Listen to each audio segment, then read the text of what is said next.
So hello everyone, welcome to my channel Rudy's Legal World and today we are doing COGO guidelines for insurance company कि insurance company के लिए क्या guidelines है. Basically if you'll see the same thing in module, it's very wide, it's very vast. So in order to consummate this or maybe compose this in a nice way, I've just come up with the video again and let's see what exactly does it say to us. So कोगो for insurance company में सबसे पहले क्या बोल रहा है कि जो IRDA गाइडलाइंस है, IRDA जो है उसने गाइडलाइंस इशू किया है फॉर इंश्योरेंस कंपनी. IRDAI जो है उसने गाइडलाइंस दिया है फॉर गाइडलाइंस ऑन कोगो दिया है फॉर इंश्योरेंस कंपनी. तो बेसिकली अब तक हमने देखा था कि ICSI ने कॉर्पोरेट गवर्नेंस दिया, ये SS1 SS2 चीज़ें बनाई थी for the companies. But IRDAI has made the guidelines on corporate governance for insurance company. तो कॉर्पोरेट गवर्नेंस के लिए जो गाइडलाइंस बनाई है इंश्योरेंस कंपनी के लिए जो गाइडलाइंस बनाई गई हैं कॉर्पोरेट गवर्नेंस पे, that has been made by IRDAI. Okay, we are sure, we are done with that. Issued, अच्छा ये तो बनाया है, ठीक है. उसने सेपरेट गाइडलाइंस भी दिया है कि आप जो MD CEO WTD और अदर KMP जो है आपके इंश्योरेंस कंपनी की, उनका अपॉइंटमेंट रेम्युनरेशन रीअपॉइंटमेंट कैसे होगा. तो वो कंपनीज एक्ट के हिसाब से नहीं होगा, वो होगा कैसे, जैसा IRDAI बोलेगा वैसे. तो ये जो एप्लीकेबिलिटी है, जो IRDAI की एप्लीकेबिलिटी है, बेसिकली वो सारे इंश्योरर्स पे है. तो एप्लीकेबल टू ऑल इंश्योरर्स. ये जो सॉरी ये नहीं, IRDAI तो वाइड है. ये जो कोगो है ना, कोगो फॉर इंश्योरेंस कंपनी, ये एप्लीकेबल तो वैसे तो सारे इंश्योरर्स पे है एक्सेप्ट री इंश्योरेंस कंपनी. कौन सी री इंश्योरेंस कंपनी? जो नहीं है, जो जिसके लिए मैंडेटरी नहीं है पॉलिसी होल्डर्स प्रोटेक्शन कमिटी बनाना. अगर कोई इंश्योरेंस कंपनी, कोई री इंश्योरेंस कंपनी जिसके लिए पॉलिसी होल्डर कमिटी बनाना मैंडेटरी है, तो वो इस फ्रेमवर्क में कवर हो जाएगा. वेयर एज कोई अगर री इंश्योरेंस कंपनी है जिसको पॉलिसी होल्डर प्रोटेक्शन कमिटी बनाने की जरूरत नहीं है, in that case this particular this thing guidelines would not be applicable to that company. Then it says that branches of foreign reinsurers in India not required to constitute board and its mandatory committee. मतलब ऐसे branches foreign company के जिनको basically law ने नहीं कहा है कि आप बोर्ड कंस्टिट्यूट करो या फिर मैंडेटरी कमिटीज बनाओ, इन दैट केस आपको भी ये जो गाइडलाइंस है कोगो की वो एप्लीकेबल नहीं होंगी. So to conclude this, let me just get towards this. So this is what we have made the conclusion as. Let's understand this one. It says that कि IRDAI has issued COGO guidelines for insurance company. That we understood that IRDAI has issued COGO guidelines for insurance company plus guidelines for appointment, reappointment, remuneration of whom, तो MD CEO WTD KMP ये भी इसने लाया है. Applicable है to all insurer except what, तो except कोई reinsurance company जो company who is not required to make policy holder protection committee and foreign branches which are not mandated to constitute board और committee. So this is how we have created it. I hope you are done with this.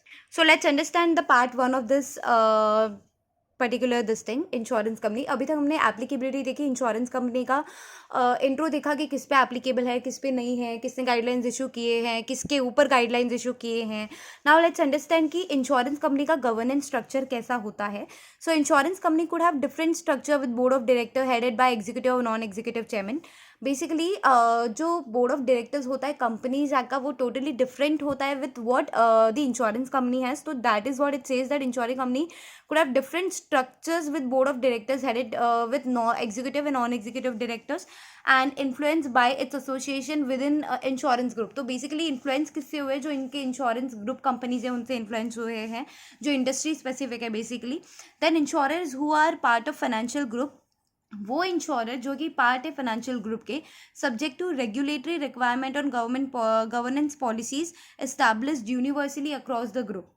Basically जैसे industry specific group होता है, insurance का एक अलग sector का group हो गया, मेडिकल का एक अलग सेक्टर का ग्रुप हो गया. तो वैसे जो फ्रेंड्स होते हैं ना बेसिकली, तो इसके बारे में बोला है that insurer who are part of financial group.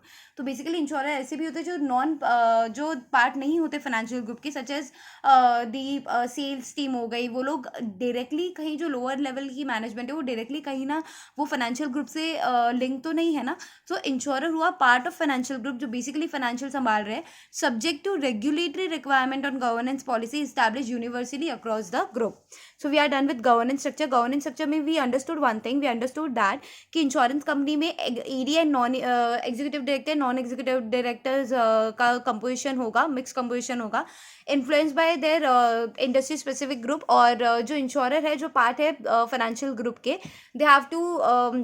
they have to regularly they are subject to regulatory requirement on governance policies established under the industry specific group. फिर है बोर्ड ऑफ डायरेक्टर्स की. अभी now we are done with governance structure. Now we would understand board of directors का क्या scene है इसके अंदर, कि बोर्ड ऑफ डायरेक्टर्स का कंपोजिशन क्या है. तो या that's what it says. Composition के बारे में बात की. लेट्स अंडरस्टैंड दिस, दैट यहाँ पे बोला है कि insurance company in India would be public company required to constitute board. तो बेसिकली क्या प्राइवेट कंपनी इंश्योरेंस कंपनी बन सकती है? अभी तक तो ऐसा कुछ नहीं लॉ है. तो इंश्योरेंस कंपनी जो अभी तक है इंडिया में वो पब्लिक कंपनी ही है. That's final. Board comprises competent and qualified directors. We all know that कि बोर्ड में कॉम्पिटेंट एंड क्वालिफाइड डायरेक्टर्स ही होंगे. किसी ना अरे गहरे को तो लाके बिठाना नहीं है. Size of board consistent with scale, nature, complexity of business. तो लेट्स अंडरस्टैंड वन थिंग कि इंश्योरेंस कंपनी है, तो you understand one thing that insurance company is something that basically has so much what do I say, it's a big industry specific company जिसके पास लाखों लोगों का claim आता है daily basis पे. लाखों लोग प्रीमियम भर रहे हैं मंथली बेसिस पे, करोड़ लोग प्रीमियम भर रहे हैं. तो बेसिकली उसका स्केल, नेचर और कॉम्प्लेक्सिटी देखो ना बिजनेस का, उसके हिसाब से आपको बोर्ड कॉन्स्टिट्यूट करना है. That's what it says. Shareholder elect, जो अब शेयर होल्डर्स है इंश्योरेंस कंपनी के, दे कैन इलेक्ट और nominate directors from areas of financial and management expertise. कि लेट्स से इंश्योरेंस कंपनी का let's say that shareholders elect और nominate directors from areas of financial and management expertise. कि जो insurance company है वो public company है भाई, वो पब्लिक इशू भी ला सकती है, पब्लिक इशू ला भी रही है. तो जो उसके शेयर होल्डर्स है वो नॉमिनी डायरेक्टर बिठा सकते हैं जो पढ़ा लिखा हो. इन शॉर्ट वही बोल रहा है ना ये, कि फाइनेंशियल एंड मैनेजमेंट एक्सपर्टाइज मतलब पढ़ा लिखा होना चाहिए. अकाउंटेंट हो भाई, पढ़ा लिखा होना चाहिए अपनी तरह. Director shall possess knowledge of structure group structure and organisation, या ग्रुप ऑर्गेनाइजेशन स्ट्रक्चर ऐसा कुछ होगा. Director shall possess knowledge of structure and process and product ensure. अच्छा, इसका मतलब ये बेसिकली कि जो डायरेक्टर है उसको प्रोडक्ट का नॉलेज होना चाहिए. जो प्रोडक्ट वो लोग बेच रहे हैं उसका खुद को उसको नॉलेज होना चाहिए कि भाई मेरे इंश्योरेंस में कितने मैं जो इंश्योरेंस कंपनी में हूँ, मेरे इंश्योरेंस कंपनी में कितनी तरह की स्कीम्स हैं, क्या प्रोडक्ट हम बेच रहे हैं. तो director has to be well versed with that. And other thing is says that कि ग्रुप और ऑर्गेनाइजेशन स्ट्रक्चर से तो आप वंचित मत रहो. आपको ये तो पता होना चाहिए कि भाई मेरे ग्रुप में कितने मेंबर्स हैं, कितने डायरेक्टर्स हैं, मेरा ऑर्गेनाइजेशनल स्ट्रक्चर क्या है. तो ये सब चीज़ें डायरेक्टर्स को पता होनी चाहिए, which is basic thing.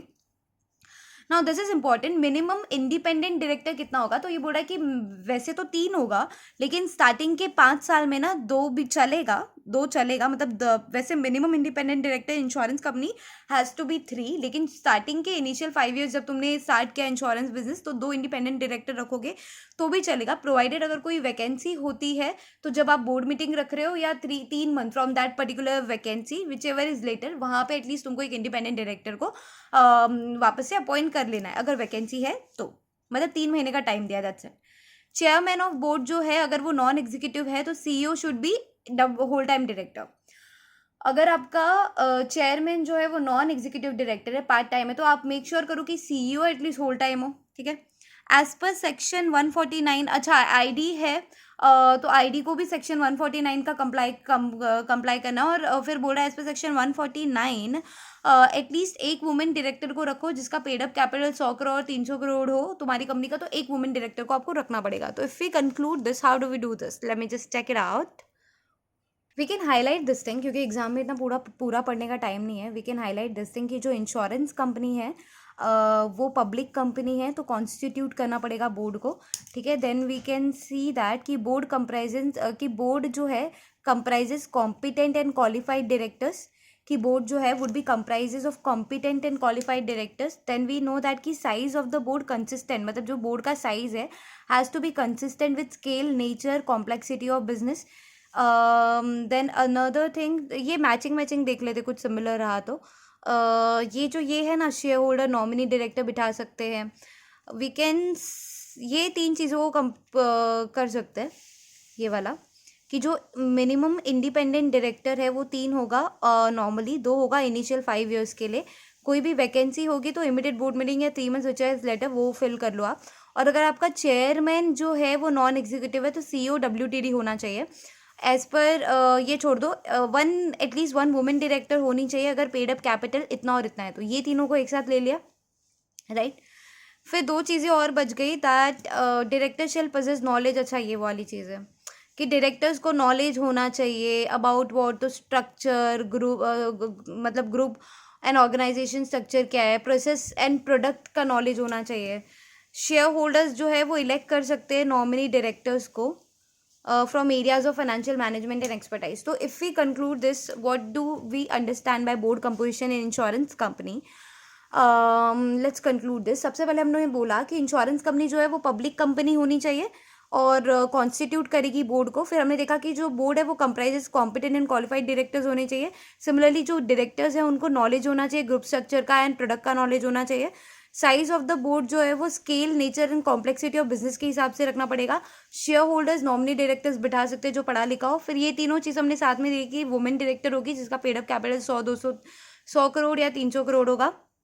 Paid up share capital 100 crore या 300 करोड़ वो वाला होगा। फिर chairman of board non executive अगर है, यहाँ पे इफ का साइन आएगा। If chairman of the board is non executive director तो CEO should be the whole time director और minimum independent director, we saw that. So this is how we have covered board of directors का composition. I hope it's visible. Late me just mark this one here. Governance structure and we did composition of board of directors. Okay. और यहाँ पे भी हमने क्या देखा, यहाँ पे भी saw that कि इंश्योरेंस कंपनी जो है could have different structures हो सकता है with board of directors। Executive and non executive chairman होंगे या डायरेक्टर होगा, एज द केस में be. Influenced by association which are within an insurance group. और इंश्योरर अभी ये मेन है कि who are part of financial group subject to regulatory requirement on governance policy established universally within the group. So this is how we have covered this slide. So to conclude this from start, what we have done till now कि हमने देखा कि कोगो क्या होगा insurance company के लिए, कोगो guidelines क्या होगा इंश्योरेंस कंपनी के लिए। तो हमने देखा कि IRDA जो है वो कोगो गाइडलाइंस आता है इंश्योरेंस कंपनी के लिए। Guidelines for appointment, reappointment and remuneration, MD CEO WTD KMP सबका वही देखेगा। एंड एप्लीकेबल किसको है ये गाइडलाइंस, तो कौन से इंश्योरर को है, तो एक्सेप्ट री इंश्योरर कोई है जिसके लिए मैंडेटरी नहीं है प्रोटेक्शन कमिटी बनाना, पॉलिसी होल्डर प्रोटेक्शन कमिटी बनाना, तो उस पर लॉ एप्लीकेबल नहीं होगा। फॉरेन ब्रांचेस जो यहाँ पे बोर्ड जिसको मैंडेटरी नहीं है कि यहाँ पे बोर्ड ऑफ डायरेक्टर्स का कॉन्स्टिट्यूट करना बोर्ड कमिटी या फिर कॉन्स्टिट्यूट करना बोर्ड या फिर कमिटी, तो उसको भी बनाने की जरूरत नहीं है। देन वी सॉ 2 पार्ट अभी तक इसके कि ठीक है कोगो जो है फॉर इंश्योरेंस कंपनी उसके अंदर पार्ट्स है। तो ये तो वैसे बहुत बड़ा क्वेश्चन है, स्टिल जिसने मॉड्यूल नहीं देखा वो बहुत लकी है, पढ़ रहा है मुझसे, जो मॉड्यूल देखेगा वो तो चक्कर ही खा जाएगा any which ways. So governance structure देखा हमने कि गवर्नेंस स्ट्रक्चर में क्या है, वी सॉ कि बोर्ड कंपोजिशन कैसा होगा। Now let's toward the next part. अच्छा, let me just say to you that board of directors का कंपोजिशन देखा, बोर्ड ऑफ डायरेक्टर्स के अंदर 5 पार्ट आने वाले हैं, उसके बाद पार्ट C आएगा। तो we saw part 1, we saw part 2, part 2 के अंडर 5 पार्ट है। Let's move ahead with that. So we have come up with another which is role and responsibility of board, कि भाई रिस्पॉन्सिबिलिटी क्या है board की। If you see governance के अंदर सब जगह पूछा role role role role, responsibility of the board क्या है क्या है क्या है, हर जगह अलग दिया है। मोस्टली सिमिलर है बट इंश्योरेंस के हिसाब से उसने उस तरह से ढाला है। पब्लिक सेक्टर एंटरप्राइज है तो अलग तरीके से बोर्ड का रोल्स बता दिया है। So accordingly you have to cope up with this. Let's understand one thing, what does it say right now. सबसे पहले क्या बोला है, रोल एंड रिस्पॉन्सिबिलिटी। तो ensure governance principle comply with all relevant law, कि आप जो गवर्नेंस का पॉलिसी बना रहे हो ना, मेक श्योर वो लॉ को एप्लीकेबल कर रहा है, मतलब लॉ से एप्लीकेबल है। ऐसा नहीं कि आप ऐसी गवर्नेंस पॉलिसी बना रहे हो जो लॉ के खिलाफ जा रहा है। तो make sure your governance principles, sorry not policy, governance principles comply with the relevant law, comply करना चाहिए रेलिवेंट लॉ को। और मेक श्योर ना ये जो है ना यहाँ तक वाला पार्ट, यहाँ तक, यहाँ से लेके यहाँ तक, इसमें मोस्टली डिफाइन है सब जगह, डिफाइन डिफाइन, देखो define, determine, define define define. और ये वाला जो पार्ट है ना, ये वाला यहाँ पे इंश्योर है, इंश्योर इंश्योर इंश्योर। अब उस हिसाब से मैंने डाइवर्ट किया है, you just see what is suitable for you.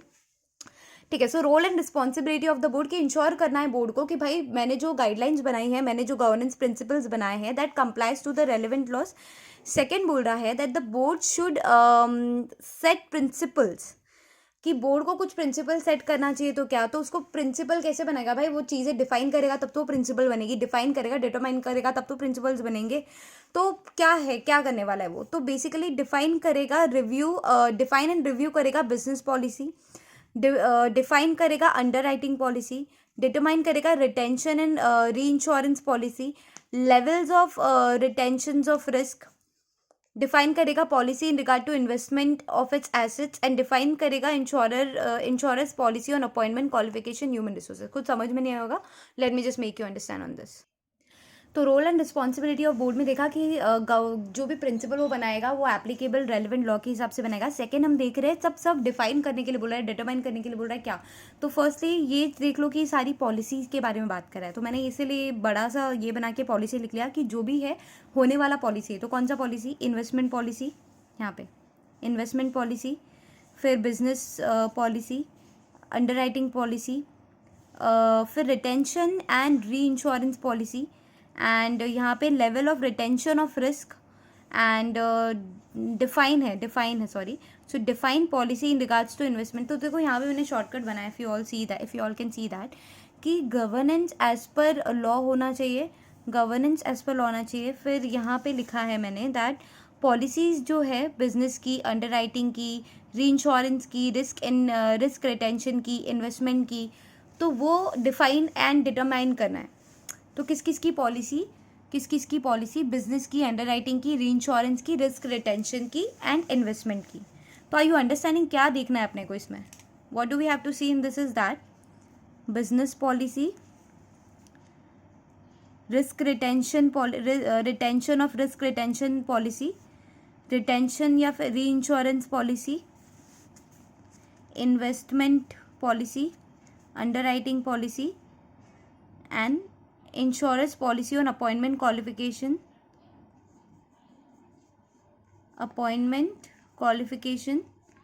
of human resource. So I hope it's done. फिर है यहाँ पे that board should define set of standards for conduct of business in an ethical behaviour, directors को और senior manager को। Then it says that to maintain that board should define a set of standard किस लिए, to maintain policy holder services and redressal grievance mechanism for them, and then it says provide guidance for implementation of business strategy. So basically, are we understanding one thing, that we are reading right now what is the role and responsibility of board, and that too under insurance sector.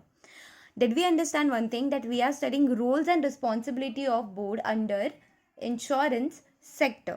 तो हमने देखा कि insurance जो भी board है वो ensure करेगा कि जो भी गवर्नेंस प्रिंसिपल्स बना रहा है वो बनाएगा रेलेवेंट लॉज के हिसाब से। फिर हमने देखा कि पॉलिसी बनाएगा, बहुत सारी डिफाइन करेगा। तो बोर्ड शुड सेट प्रिंसिपल्स, नीचे पॉइंटर्स में लिखते जाओ, define and review business policy, underwriting policy, investment policy, risk retention policy, then retention policy, reinsurance policy. तो ये पॉलिसी का काम है। उसके बाद हमने देखा that board should define set of standards. तो तो बोर्ड को एक स्टैंडर्ड बनाना पड़ेगा कि भाई एथिकल बिहेवियर कैसे लाना है कंपनी में, कैसे मैनेज करना है, ग्रीवियंस रिड्रेसल मैकेनिज्म को कैसे सेट करना है, पॉलिसी होल्डर को क्या क्या सर्विसेज हम दे रहे हैं। देन इंश्योर करना है कि provide guidance for implementation of business strategy, जो बिजनेस स्ट्रैटेजी बना दिया है उसको इम्प्लीमेंटेशन कैसे करना है उस पर भी गाइडेंस देंगे। सो this is the responsibility of the board. Now for implementation of business strategy, अब बिजनेस स्ट्रैटेजी को इम्प्लीमेंट करने के लिए देखो वो लोग क्या बता रहे हैं। तो बिजनेस स्ट्रैटेजी को इम्प्लीमेंट करने के लिए वो लोग बता रहे हैं, वो लोग मतलब कौन बता रहा है, कौन बता रहा है, को वो बता रहा है, कॉर्पोरेट गवर्नेंस गाइडलाइंस बता रहे हैं जो इशू किया है IRDAI ने। क्या बता रहा है देखते हैं। Establish appropriate system to regulate risk appetite and risk profile. भाई अच्छा सिस्टम बनाओ, क्योंकि बेसिकली जो इंश्योरेंस कंपनी है that is very risky company, क्योंकि कभी भी कोई लुढ़क सकता है, एक्चुअली भरोसा नहीं है। You never know, 1 crore 10 crore के लोगों ने प्लान लेके रखे और टर्म प्लान और लुढ़क गया तो फिर भाई 10 करोड़ देना पड़ेगा। तो insurance company something is very risky company, तो they have to make appropriate system to regulate risk appetite and risk profile. Then it says that ensure direction of IRDAI submitted to the board, की जो IRDAI direction दे रहा है वो board को submit कर रहा है और रिकमेंडेशंस जो है IRDAI की वो इम्प्लीमेंट हो रही है। Then ensure IT system appropriate है आपका।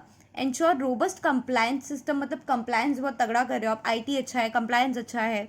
Prescribe requirement and frequency of reporting, कि ये भी प्रिस्क्राइब करेगा इम्प्लीमेंटेशन ऑफ बिजनेस स्ट्रैटेजी कि आपको कब कैसे क्या रिपोर्टिंग करनी है।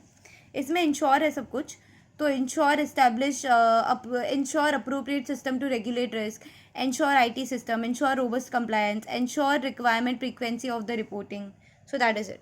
सो if I conclude this year what we have studied right now, कि role and responsibility of board क्या है, कि गवर्नेंस एज पर लॉ होगा, एथिकल बिहेवियर होगा, टाइमली ग्रीवेंस सेटलमेंट होगा, क्वालिफाइड HR होगा, पॉलिसीज जो है किस पे बनाएंगे, बिजनेस पे, अंडरराइटिंग पे, insurance, risk retention and investment पे। Then implementation of business strategy कैसे होगा, तो risk appetite and profile plus adequate IT infra होगा, रोबस्ट कंप्लायंस सिस्टम होगा, reporting requirement and frequency plus IRDAI recommendation directions to be implemented in strategies. तो I hope we are quite done with third part of third section with part B, which was board of directors का composition we did, and then we did the second part, basically not the third, that is role and responsibility of board. So in that we have done composition and now we have done role and responsibility of board. So now we are moving ahead with eligibility criteria directors का. Let's see what is it. Directors of insurers have to meet fit and proper criteria, और convicted नहीं होनी चाहिए moral टॉपिट्यूड के लिए। तो eligibility सिर्फ इतना सा है कि मॉरल टॉपिट्यूड के लिए कन्विक्टेड नहीं होनी चाहिए और फिट एंड प्रॉपर क्राइटेरिया होना चाहिए। Disclosure, fourth part, disclosure about meeting and board, meeting of board and it's committee, कि आपको डिस्क्लोजर देना है जो बोर्ड मीटिंग हो रही है या कमिटिंग मीटिंग हो रही है तो उसका डिस्क्लोजर देना है। तो अभी ये देखते क्या है कि ensure compliance of companies act 13 in secretarial standards, ठीक है। Disclosures in director report that number of meeting you are holding in a year, और जो भी है obviously directors report yearly basis पे दोगे तो ईयरली कितने मीटिंग्स आपने बोर्ड के हेल्ड किए, वो कंपोजिशन बोर्ड और कमिटी के कंपोजिशन कितने हैं, क्या कंपोजिशन है, number of meeting attended by director and members of the committee, details of remuneration paid. So if you all know this thing, जो एनुअल रिपोर्ट जाती है बेसिकली कंपनी की भी, वहाँ पे भी ये रेम्यूनरेशन वाला सेक्शन दिया रहता है कि हम डायरेक्टर्स को कितना रेम्यूनरेशन दे रहे हैं, KMPs को कितना रेम्यूनरेशन दे रहे हैं। तो this is simple that it is saying that disclosure देना है, कहाँ पे देना है, डायरेक्टर्स रिपोर्ट में देना है about board and it's committee. तो सबसे पहले हमने देखा कि इंश्योर करेगा compliance of companies act and secretarial standard, and कितनी मीटिंग हो रही है साल में, बोर्ड का कंपोजिशन क्या है, कमिटी का क्या कंपोजिशन है, कितना रेम्यूनरेशन उनको मिल रहा है, डायरेक्टर्स ने कितनी मीटिंग को अटेंड किया है, तो वो सब चीज़ें बेसिकली आपको डायरेक्टर्स रिपोर्ट में बतानी है। Okay, so now we have got last part of the part B section which is control function. Let's understand what is it. Control function में क्या बोला है, कंट्रोल फंक्शन में बोला है that policy framework put in place होना चाहिए, intact होना चाहिए। जो पॉलिसी फ्रेमवर्क बना रहे हो आपको इंटैक्ट होना चाहिए किस चीज़ों में, so robust and efficient mechanism for identification, assessment, qualification या quantification, control, mitigation, monitoring, risk. तो basically are we understanding one thing, again we are talking about insurance company and we are talking about control function. तो when we talk about control, तो are we understanding कि control function में, if you have studied in risk management, control में कहीं ना कहीं ये आ जाता है रिस्क कंट्रोल में कि भाई आइडेंटिफाई करो, रिस्क असेस करो. वो जो 5 पार्ट्स थे रिस्क मैनेजमेंट वाले चैप्टर में, कि रिस्क को आइडेंटिफाई करना है, असेस करना है, क्वालिटी कोफिकेशन उसका चेक करना है, कंट्रोल करना है, मिटिगेट करना है, मॉनिटर करना है किसको, रिस्क को. तो उसके लिए एफिशिएंट मैकेनिज्म बनाओ. Then appropriate process for ensuring compliance, की प्रोसेस आपका तगड़ा होना चाहिए. आप देखो भाई कंप्लायंस हो रहा है नहीं, इंश्योर करो compliance. Compliance is CoGo when we talk about ना, we have to like somewhere or the other, we have to anywhere मतलब write ensure compliance. So yeah, appropriate internal control, आपका आईसी अच्छा रखो. और independence of control function. Let me just tell you guys that control function में talk about control function insurance company का, तो या तो रिस्क मैनेजमेंट घुसा दो और इंटरनल कंट्रोल घुसा दो कि ये दोनों आर एम एंड आईसी अच्छा होना चाहिए. और अप्रोप्रिएट प्रोसेस होना चाहिए इंश्योर करने के लिए. कंप्लायंस आपका चैप्टर नंबर 10 आई गेस, 10 तो कंप्लायंस का चैप्टर है तो वो भी घुसा दो. तो 10, 12 एंड 13 ये चैप्टर का नाम भी लिख दोगे ना ये कंट्रोल वाले फंक्शन में, तो चलेगा कि रिस्क को मैनेज करना है, आईसी को अप्रोप्रिएट रखना है, कंप्लायंस भी अच्छे से करना है, और इंडिपेंडेंस ऑफ कंट्रोल फंक्शन. ठीक है. So now it's a big big big part and we are moving ahead our part C. It is again the same question, same of question, that is insurance company का CoGo guidelines क्या है. So we have done, I just show it to you. So up till now we did CoGo का guidelines for insurance company. We did part 1 which is governance structure. We did part 2 which is board of directors. Under that we did composition. So let's see that कि ये कहाँ से है. सो ये आपका है CoGo guidelines for insurance company. This is the start. फिर बी का 5 पार्ट्स है which is composition, role and responsibility of the board, then eligibility criteria, then disclosure, then controlling function. Afterwards यहाँ पे है सी विच इज़ इतना बड़ा. सी के बाद डी भी है, ई भी है, एफ जी भी है, एच आई जे के. सो इतना बड़ा आंसर है बेसिकली ये. उसके बाद अपने को ये एक करना है stewardship and I think we are sorted after that. फिर ये है एक, फिर उसके बाद ये लास्ट पार्ट होगा वीडियो का प्रॉबेबली, अगर हो सका तो, और नहीं हो पाया तो फिर एक और हो जाएगा वीडियो. बट ये इतना ही करना है रिमेनिंग अपने को. इसके अलावा सारा हम कर चुके हैं. So let's try to understand this thing. Delegation of functions and committees of board. Audit committee, ठीक है. NRC, nomination and remuneration committee. Then मैं उस पर टिक मार्क करूँ जो हमको पता है, risk management committee. Then we have got CSR committee, ये हमको आता है, ठीक है. इसमें different what we can see is जो हमको नहीं बेसिकली याद रहता है. इन्वेस्टमेंट कमेटी है इसमें, mandatory, that too. Then policy holder protection committee है, मैंडेटरी. एंड विथ होल्ड वाला है, विथ प्रॉफिट कमेटी है. इसके अलावा I don't think so any of that. So ये जो 4 हमने मार्क किया है वी नो अबाउट इट, और ये जो 3 मार्क किया है we don't know about it, we have no idea about it, and we gonna start this right now. Let's go ahead with this. चलो देखते क्या है. ऑडिट कमेटी में इट सेज दैट मैंडेटरी, जहाँ जहाँ पे मैंडेटरी है ना, I will mark it with something so that we know that it is mandatory. Mandatory है, ये भी मैंडेटरी है, ये भी मैंडेटरी है, सब मैंडेटरी है लगता है. एनआरसी भी मैंडेटरी है इंश्योरेंस कंपनी को. तो अच्छा, इसको सारी कंपनी, इतनी सारी कमेटी बनाना मैंडेटरी है.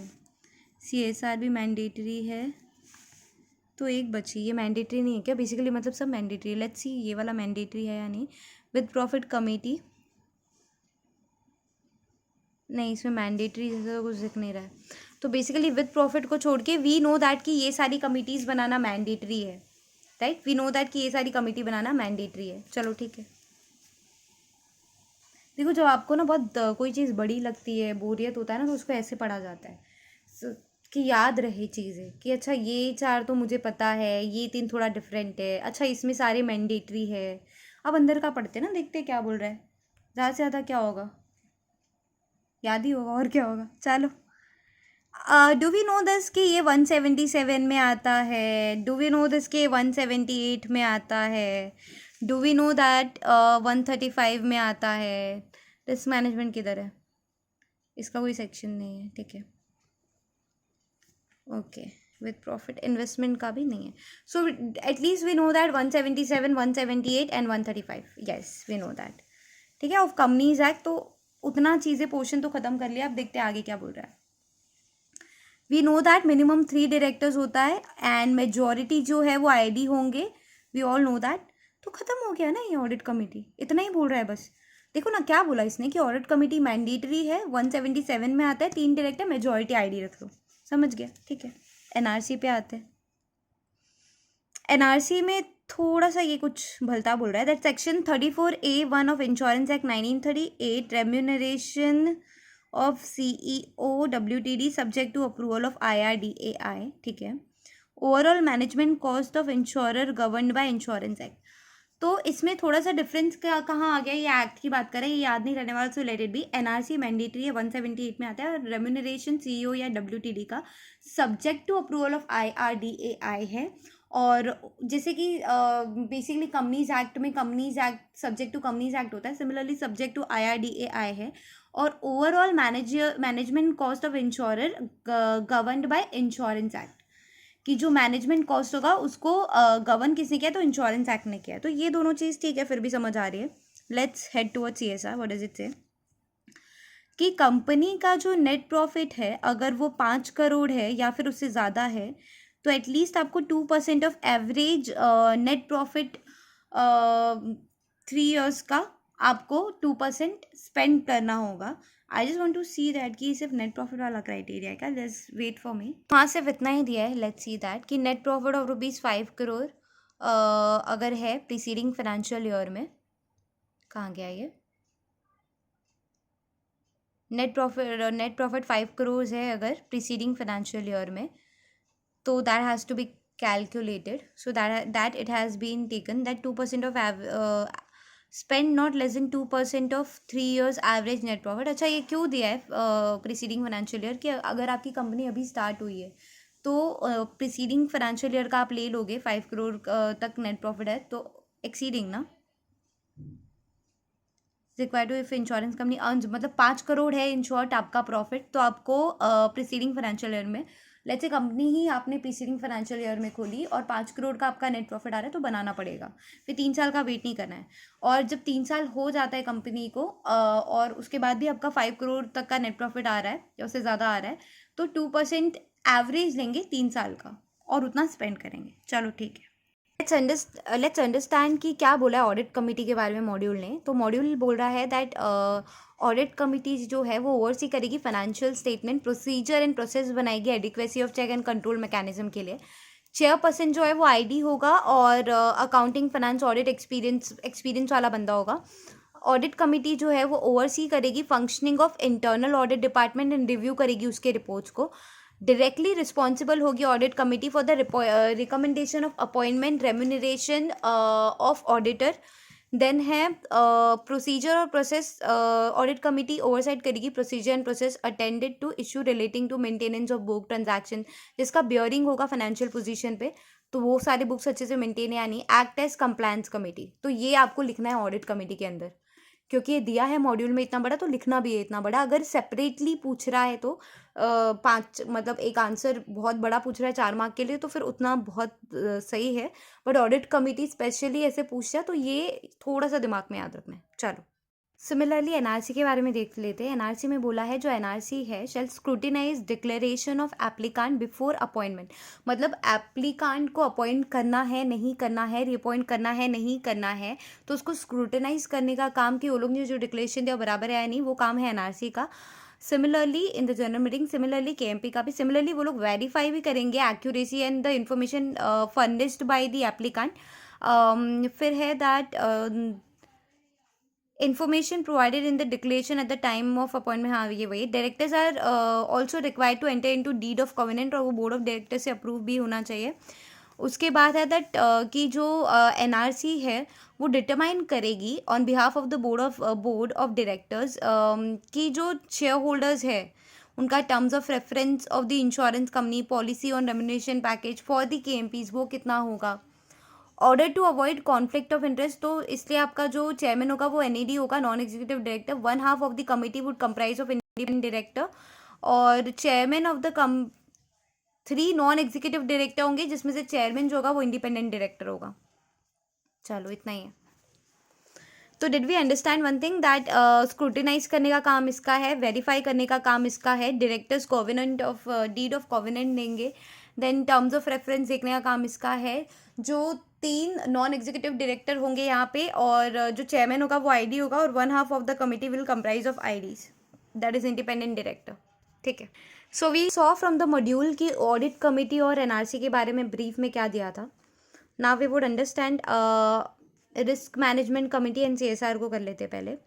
CSR we also done, CSR we are done. Risk management committee देखते हैं, फिर बाकी के बच्चे 3 देख लेंगे। B rest assured, don't be so worried, बहुत ही बेसिक चीज़ें हैं, बस रिटेन करने की मजबूरी है। Okay, let's see this one. Risk management committee, so we know that कि मैंडेटरी है, डेवलप करेगी risk strong risk management system and mitigation strategy. Risk management function guidance supervision जो है वो अंडर होगा CRO, chief risk officer, and organise to monitor all assets. So that is risk management committee, and I hope module में बढ़ा ही दिया है। Let's get towards that, let me just mark the important, give me a minute. तो module में कुछ इस तरह से दिया है, risk management committee for the insurance company, that sound management of an insurance company. अगर इंश्योरेंस कंपनी को देखना है कि वो कितना साउंडली मैनेज्ड है, that is depend on how well the various risk are managed across the organisation, across the group of organisation. Risk management जो committee है फिर है that setup separate risk management committee to implement the company risk management strategy, कि separate risk जो risk management company उसको separately एक committee की तरह रखना है। सेपरेट रिस्क मैनेजमेंट कमिटी होगी जो ओवरऑल गाइडेंस जो है वो दे, और फिर बोला है कि जो ओवरऑल गाइडेंस होगा वो अंडर सुपरविजन ऑफ CRO होगा, chief risk officer. Then risk management committee shall do what, तो इफेक्टिव रिस्क मैनेजमेंट फ्रेमवर्क बनाएगी, रिस्क टॉलरेंस लिमिट बताएगी, cost and benefit associated with risk exposure. Then risk reward performance क्या है, to and consider best practice in risk management in the market, market में ये risk particular risk को manage करने के लिए क्या सिस्टम चालू है। Then advise the board risk management decision in strategic and operational matters such as merger acquisition, कुछ करना है तो उसमें क्या रिस्क होंगे क्या नहीं होंगे। Risk exposure and the action taken to manage the exposure, कि भाई रिस्क एक्सपोज हो गया है एक और उसको मिटिगेट करने के लिए हमने क्या किया है। Review the solvency position of the company on the regular basis, monitor and review regular updates on business community, formulation of fraud monitoring policy, monitor करना implementation on anti fraud policy for effective prevention and mitigation of frauds, review compliance with the guidelines on insurance fraud monitoring framework. तो ये कुछ नहीं होगा, ये 2-3 बार module उठा के देखना पड़ेगा तभी समझ में आएगा, बट ये सारे बहुत ही बेसिक है। देखो ना क्या है, मैं आपको एक बार और बता देती हूँ, देखो ना क्या है। सबसे पहले ये बोला कि sound management of insurance company depend करता है कि अक्रॉस दी ऑर्गेनाइजेशन आपने रिस्क को मैनेज करने के लिए क्या किया है। देन रिस्क मैनेजमेंट कमिटी जो है वो एक सेपरेट कमिटी होनी चाहिए, ओवरऑल गाइडेंस जो होगा वो अंडर सुपरविजन ऑफ CR होगा। यहाँ तक तो समझ गया। Risk management committee shall do following things, do what, risk tolerance limit बताएगी, रिस्क रिवॉर्ड परफॉर्मेंस बताएगी, कंसिडर बेस्ट प्रैक्टिसेस मार्केट में चेक करके कि क्या कर सकते हैं, इफेक्टिव रिस्क मैनेजमेंट फ्रेमवर्क बताएगी। फिर फ्रॉड से जुड़े हुए 3 है, मॉनिटर एंड रिव्यू से जुड़े हुए 3 है। एडवाइस करेगी बोर्ड को कि स्ट्रैटेजिक एंड ऑपरेशनल लेवल पे क्या कर सकते हैं रिस्क के लिए। रिस्क एक्सपोज हुआ है तो एक्सपोज को मिटिगेट करने के लिए उस रिस्क एक्सपोजर को हमने क्या किया, मॉनिटर करना, मॉनिटर एंड फिर है review the solvency position of the company on a regular basis, monitor and review regular updates on business community, formulate करना fraud monitoring policy and anti fraud policy for determination of fraud, then detention of fraud, then review compliance with guidelines of guidelines on insurance fraud monitoring framework. So this is it. This was about your risk management committee. So here we are done with audit committee, we are done with this, we are done with basically जो 4 committees थे अपने वो तो हो गए। अब ये जो 3 committee है ये देखना है क्या बोलती है। इन्वेस्टमेंट कमिटी है, then policy holder protection committee है, और विद प्रॉफिट कमेटी है। 3 ही है जिसमें से आई एम प्रीटी श्योर कि ये वाला बहुत बड़ा होगा, ये मॉड्यूल में से देखना पड़ेगा। इन्वेस्टमेंट कमेटी पहले यहाँ पे पढ़ लेते हैं फिर देखते हैं मॉड्यूल में, या फिर मॉड्यूल में पढ़े, क्या करना चाहिए, चलो देखते हैं। तो देखते हैं इसमें क्या बोला है। इसमें बोला है जो इन्वेस्टमेंट कमेटी है basically, I hope it's visible, तो बोल रहा है कि जो बोर्ड है एवरी इंश्योरर, जो हर एक इंश्योरेंस कंपनी का जो बोर्ड है वो एक इन्वेस्टमेंट कमेटी सेटअप करेगा, मैंडेटरी है, करना ही पड़ेगा, जिसमें एटलीस्ट 2 नॉन एग्जीक्यूटिव डायरेक्टर्स होंगे, सीईओ होगा, सीएफओ होगा, चीफ ऑफ इन्वेस्टमेंट होगा, सीआरओ होगा, एक्चुअरी होगा, अपॉइंटेड एक्चुअरी होगा. The committee shall be responsible to recommend investment policy and committee is also responsible for implementing the investment policy. तो recommend करने का काम भी इसका ही है और इम्प्लीमेंट करने का काम भी इसका ही है, इन्वेस्टमेंट कमेटी का ही है. Should focus on prudential asset liability. उसके बाद है मेंबर जो है वो फेमिलियराइज होने चाहिए with various act, rules, regulation, guidelines etcetera जो अथॉरिटी इशू करेगी. Then it says that committee independently review करना चाहिए their investment decision and ensure that supported by internal due diligence process in. अगर उनको अप्रोप्रिएट इन्वेस्टमेंट डिसीजन करना है तो उनको मेक श्योर करना पड़ेगा कि वो लोग जो इन्वेस्टमेंट डिसीजन ले रहे हैं उसको वो लोग पीरियोडिकली रिव्यू करे खुद का कि मैं कहाँ कितने पानी में हूँ या कितने अच्छे में हूँ मैं. इफेक्टिव रिपोर्टिंग सिस्टम होगा टू इंश्योर कंप्लायंस हो रहा है नहीं है ढंग से. Then committee shall meet at least once in a quarter है, यानी वंस इन अ क्वार्टर है, to review investment operation and report it to the board with regard to safety and soundness. तो what did we study about in here कि 2 non executive director होंगे और हर ये mandatory है investment committee बनाना, जो comprise होंगे 2 non executive director से, CRO होगा, सीएफओ होगा, सीईओ होगा, अपॉइंटेड एक्चुअरी होंगे इसमें. फिर कमिटी जो है वो रिस्पॉन्सिबल है पॉलिसी रिकमेंड करने के लिए investment policy and also implement करने के लिए पॉलिसी को. मेंबर्स फैमिलराइज होने चाहिए various act, rules, regulation, guidelines and circulars के हिसाब से. एंड कमिटी इंडिपेंडेंटली रिव्यू करना चाहिए उनका own investment decision to ensure that कि ड्यू डिलिजेंस हो रहा है अच्छे से और वो लोग अच्छा इन्वेस्टमेंट अप्रोप्रिएट इन्वेस्टमेंट डिसीजन ले सकें. Every quarter once in every quarter they have to meet, मतलब उनका एक मीटिंग होना चाहिए. एंड रिपोर्ट जो होगा वो बोर्ड को जाएगा with regards to safety and soundness और इंटीग्रिटी के लिए. ठीक है. So we are done with investment company which is mandatory, investment committee. अब 2 बाकी है which is policy holder protection committee and with profit committee. इसमें क्या बोला है देख लेते हैं. Comprising at least 2 non executive director, CEO, CFO, chief of investment, CRO, appointed actuary. ठीक है. Responsible to recommend and responsible to implement होगा किधर. Should focus on prudential asset liability. ठीक है. Investment policy and operational framework compliance with prudential regulatory. ठीक है, सही है इसमें भी. Now policy holder protection committee देखना है. So let's understand this. Policy holder protection committee में क्या बोलने की कोशिश हो रही है कि मैंडेटरी है, पता है. सो मैंडेटेड बाय स्टैट्यूट. ये क्या है, ये क्या मैंडेट की बात कर रहा है. तो ये मैंडेट है कि स्टैट्यूट के हिसाब से, स्टैट्यूट ने बोला है कि भाई ये काम करना पड़ेगा, ये स्टैट्यूट ने बोला है कि क्या काम करना पड़ेगा. टू प्रोटेक्ट पॉलिसी होल्डर, उनका interest. Therefore adoption of sound and healthy market practices in terms of, मतलब आपकी जो सेल्स टीम है, जो मार्केटिंग एडवर्टीजमेंट है, प्रमोशन है, पब्लिसिटी है, ग्रीवेंस रिड्रेसल है, कंज्यूमर अवेयरनेस एंड एजुकेशन जो है के लिए जो आपने डिफरेंट मार्केटिंग सेक्टर बनाए हैं, तो वो फेयर एंड ट्रू एक्सपोजर देनी चाहिए. इन शॉर्ट कि आप फालतू चीज़ें एडवर्टाइज नहीं कर रहे हो, आप सेल्स और मार्केटिंग में कोई झूठी चीज़ें नहीं बता रहे हो. तो ये बोला है, स्टैट्यूट ने मैंडेट किया है to protect the policy holders interest and adoption of sound and healthy market practices in terms of what. तो sales, marketing, advertisement, promotion, publicity, redressal of customer grievances, customer awareness and education. तो वो बोल रहा है कि statute के हिसाब से मैंडेटरी है और एसेंशियल भी है. So the authority has therefore notified the following. इसके लिए अथॉरिटी ने बहुत सारे गाइडलाइंस बनाए हैं, बहुत सारे तो देखते क्या गाइडलाइंस है. Protection of policy holder interest regulation 2002 जो हम पढ़ रहे हैं, protection of policy holder interest regulation 2002. Guidelines on advertisement the है ऑफ इंश्योरेंस कंपनी. सर्कुलर्स दिया है कि हैंडल कैसे करना है जो अनक्लेम्ड अमाउंट है उसको. गाइडलाइंस दिया है ग्रीवेंस रिड्रेसल पे. देन गाइडलाइंस दिया है electronic mode of payment, guidelines on electronic mode of payment for claims दिया है कि इलेक्ट्रॉनिक मोड से अगर प्रीमियम पे करना है तो वो कैसे होगा. फिर बोल रहा है कि जो इंडियन इंश्योरेंस कंपनी है उनको रिपोर्ट करना होता है, बेसिकली जो भी कंप्लेंट होते हैं वो IRDAI को.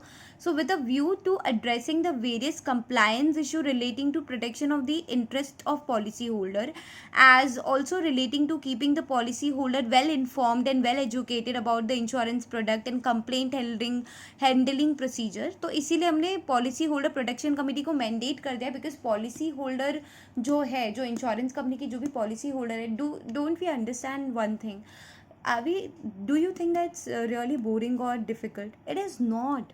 Trust me on that. It is not. Just think about it. मतलब मेरी बात समझने की कोशिश करो. Aren't we talking something that is related to us? Don't we all have insurance policy with us? Aren't we a policy holder? We are a policy holder, right? तो ये किसके भले की बात हो रही है यहाँ पे? ये हमारे भले की बात हो रही है, हमको एजुकेट करने की बात हो रही है, हमको अवेयरनेस फैलाने की बात हो रही है, हमारे ग्रीवियंस को रिड्रेस कराने की चीज़ें हैं ये.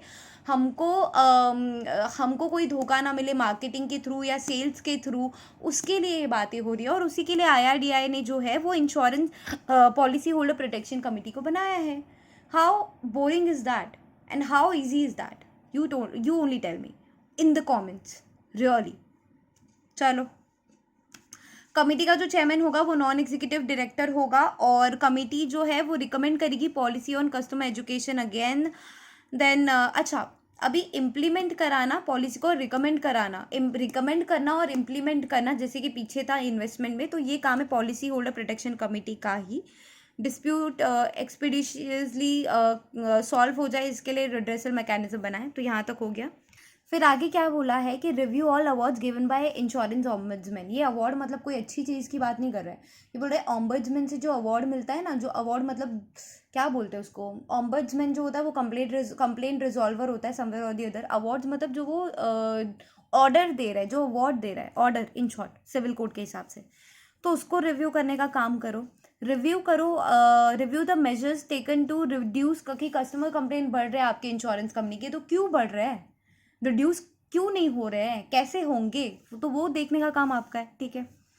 Ensure compliance with the statutory requirement. जो स्टैट्यूट की जो रिक्वायरमेंट है वो कंप्लाई हो रही है, नहीं हो रही है तो क्यों नहीं हो रही है.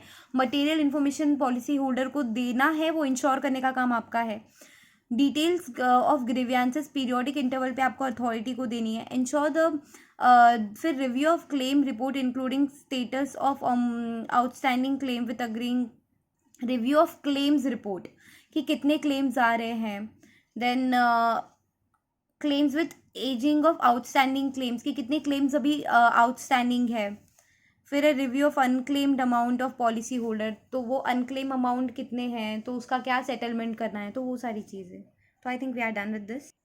फिर यहाँ पे एक बचता है which is with profit committee. यहाँ पे हमने क्या लिखा है दैट IRDA जो है वो नॉन लिंक्ड इंश्योरेंस प्रोडक्ट्स भी बनाता है. Regulation 2013. Every insurer transacting life insurance business constitute with profit committee with independent director CEO. Determine share of assets. My goodness. चलो देखते हैं बुक में. ये वाला थोड़ा सा बोरियत लग सकता है, बट अंडरस्टैंड करोगे तो हो जाएगा. सो लेट्स सी दिस वन. ये बोल रहा है कि जो अथॉरिटी है ना, उसने इश्यू किया है IRDA non linked insurance product. Non linked insurance product किसको बोलते हैं, जो बेसिकली ऐसी कंपनी जो मार्केट में पैसे शेयर मार्केट में भी पैसे डाल रही है वो. So non linked insurance product regulation 2013 which lay down the framework about the with profit fund management. मतलब ये बोल रहा है कि विद प्रॉफिट कमेटी बनाओ एक, ठीक है, और साल में वो लोग मिलेंगे. और वो कंप्राइज किससे होगा, तो committee shall comprise of independent director, CEO, appointed actuary and independent actuary. कौन कौन यहाँ पे दिया होगा मैंने. इंडिपेंडेंट डायरेक्टर, CEO, एक्चुअरी, जो कि इंडिपेंडेंट भी होगा और अपॉइंटेड भी होगा. फिर दूसरा पॉइंट ये कि डिटरमाइन करो share of asset, investment income and expenses allocated.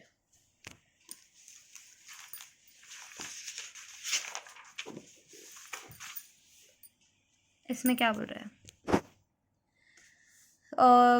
Determine करो share of assets attributable to the policy holder. Share of assets कितना दे रहे हैं, इन्वेस्टमेंट इनकम कितना दे रहे हैं, एक्सपेंसेस कितना अलोकेट कर रहे हैं. और फिर बोल रहा है कि जो in respect of the above matter should be attach to the actuarial report. मतलब ये जो विद प्रॉफिट कमेटी है वो रिपोर्ट बनाएगी जो अटैच होगा एक्चुअल रिपोर्ट के साथ साथ, जो फर्निश करेंगे हम लोग authority. So that is it.